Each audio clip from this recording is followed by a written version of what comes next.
Have you ever heard that Islam is spread by the sword? Let me see. A sword? Have you ever heard that? Have you ever heard that, oh, they're coming, they're coming. Islam is spread by the sword. The infidels are coming. And now what is happening is that they even take this word called infidel and they say that Muslims are saying this about Christians. It's absolutely a misnomer. Infidel means infidelity. How come in the Quran it says Ahlul Kitab? The Jews and Christians are called people of the book who received scripture, who received prophets, who we have to have as an article of faith to believe in. You can imagine that? Such farce that is out there, such misconception, myth, total distortion of information and of the truth. You can imagine that? That all of these things that are out there that people have to believe in, oh yes, yes, infidel. Go look for yourself. In the Quran, the Jews and Christians are called people of the book. هذا القرآن يوحدنا لطريق الخير يوجهنا الله تعالى أنزله ورسول الله معلمنا هذا القرآن يوحدنا لطريق الخير.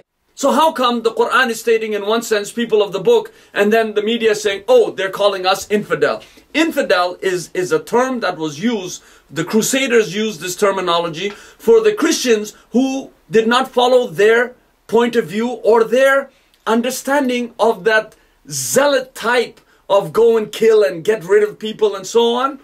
They would be the one to call their own Christian brethren infidels, you see, and anybody else that did not believe in their brand of thinking. So this is from the Crusaders' terminology, infidel. Infidelity, it means the one who does not believe.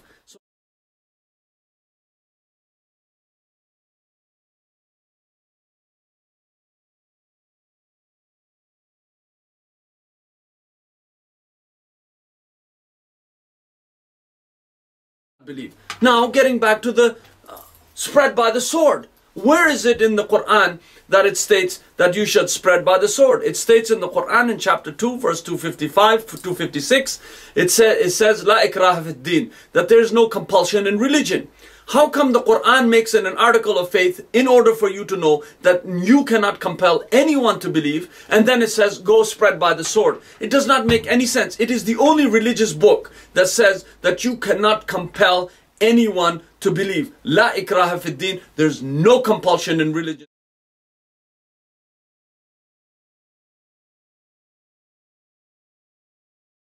So a human being cannot be compelled to believe, nor be compelled to say anything beyond its own volition, you see. So you cannot. So this is a total misnomer, it's a misconception. And all of these things that have happened, who went with the sword to Indonesia? No one went there. There were traders that went there. They saw them truthful and they accepted Islam. How many millions of Christians are living in totally dominated Muslim land in terms of Indonesia? In Malaysia, how many Christians are living there, side by side? And there seems to be no problem. In Egypt, 80 million people that are there, about 13 to 15% of them, meaning millions of people, are Coptic Christians. The Church of Mary Girgis and the Masjid are put close together. And I've been there.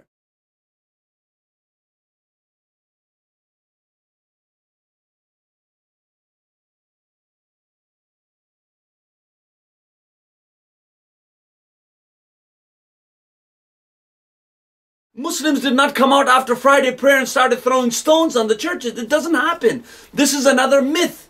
So Islam did not spread by the sword, because if it was spread by the sword, you would not find one single Coptic Christian in Egypt. You would not find one single Christian in Indonesia, nor in Malaysia, nor in Pakistan, nor anywhere else where Muslims are majority. Because Muslims are told to live side by side in peace with the people. And we have given that as a fact. Because this is the only religion that has actually can state that it has ruled and has ruled with justice for over 800 years. And Spain You can go check the history books. Spain will tell you how the Muslims ruled.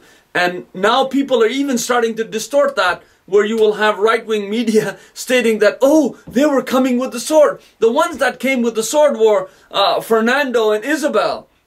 They're the ones that came with the swords. The Muslims and the Jews left together. And the Jews went with the Muslims to Muslim land. That's why you will see a minority of the Jews living in Morocco. You will see a minority of them living in Iran. Yes, they're living in Iran. They're living in Yemen. They're living in different parts of Muslim world and totally happy in coexistence and not being bothered and not being oppressed and being suppressed and given their religious rights. Again, I have to state that it says no compulsion by religion. Media says, oh yes, they went with the sword. The ones who went with the sword were not Muslims. And that is another whole can of worms, folks. But I want to shatter this myth for you today, that there was no such thing as going with the sword. These were traders. Most of them were traders. Yes, there may have been some scrimmages or something like that. Things like that happened in history.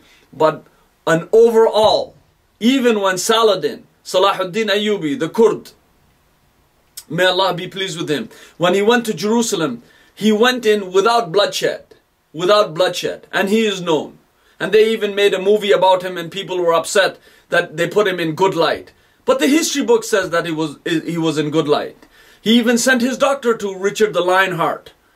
Which ruler sends a doctor, his own personal physician, to help the enemy forces general that's leading the enemy that is sick?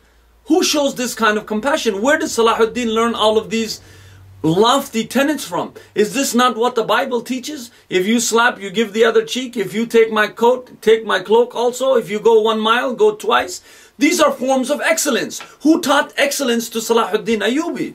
It was from the Quranic understanding that do good as Allah has done good to you. It was from the prophetic understanding that love for the people what you love for yourself. So I think what it is that our history, the Islamic history, is brimming with beautiful examples. But this myth that has been carried upon in order to prey upon the vulnerable Muslim minority population throughout Western Hemisphere, in order to usurp their rights, in order to bring back draconian laws, in order to subjugate people, just for the sake of power and just for the sake of being mean and cruel. And this is how we have to stop it together, that have to know the facts right, go to the history book and see what it has to say. So we have totally demolished this mystery of that it was spread by the sword. The only thing that you can spread by the sword is hatred, not any kind of kindness, you see. You can spread cheese and margarine if you want on your bread, not by the sword, but by your knife. But at the same time, you have to know that this is totally an utter fabrication of the right understanding that Islam was spread by the sword. It wasn't spread by the sword. The right understanding was that it was spread by good character, by decency, by loving relationships between people, by showing a worship to God, connection to the Creator. All of those things that came about. Who are they worshipping? Why are they honest? Why are they good to us? Why do they call the call to prayer? Why are they so penitent? Why are they so pious? These are the questions that the Indonesians and all these people asked. Why don't they not cheat us? Why are they always honest? We didn't find this amongst other people. Let us accept their way of life. Could that be a possibility? And could that be the real history? So I leave you in goodness and know that please don't fabricate things on anybody and go and read the right history rather than his story. So I leave you in goodness. Assalamu alaikum wa rahmatullahi wa barakatuh. To choose the path that's right. Believe in Allah every day.